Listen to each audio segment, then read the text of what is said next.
السلام علیکم دوستو، آج کی کہانی ایمان کو مضبوط کرنے والی ہے۔ اگر آپ ایسی کہانیاں سننا چاہتے ہیں تو ویڈیو شروع ہونے سے پہلے چینل کو سبسکرائب کر لیں اور بیل آئیکن دبا دیں تاکہ نئی کہانی سب سے پہلے آپ تک پہنچے۔ ترکی کی کہانی پارٹ 7، سلیمان قانونی، عدل، طاقت اور سنہری دور۔ محمد فاتح کے بعد عثمانی سلطنت مضبوط بنیادوں پر کھڑی ہو چکی تھی، مگر اس کی اصل شان اس وقت ظاہر ہوئی جب تخت پر بیٹھا سلطان سلیمان اول، جسے دنیا سلیمانی قانونی کے نام سے جانتی ہے۔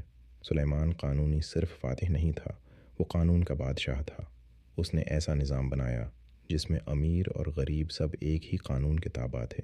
اس کے دور میں سلطنت 3 براعظموں تک پھیل گئی۔ یورپ، ایشیا اور افریقہ عثمانی پرچم کے سائے میں آئے۔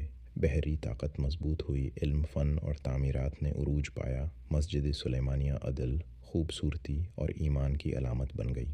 یورپ اسے میگنیفیسنٹ کہتا تھا اور مشرق قانونی، مگر ہر عروج کے ساتھ آزمائش بھی آتی ہے۔ محل کی سازشیں، اقتدار کی جنگ اور شہزادوں کی قربانیاں اس سنہری دور پر بھی سائے ڈالنے لگیں۔ سلطان سلیمان کا عہد عثمانی تاریخ کا سنہری باب کہلاتا ہے، جس کے بعد سلطنت کا سفر ایک نئے موڑ کی طرف بڑھا۔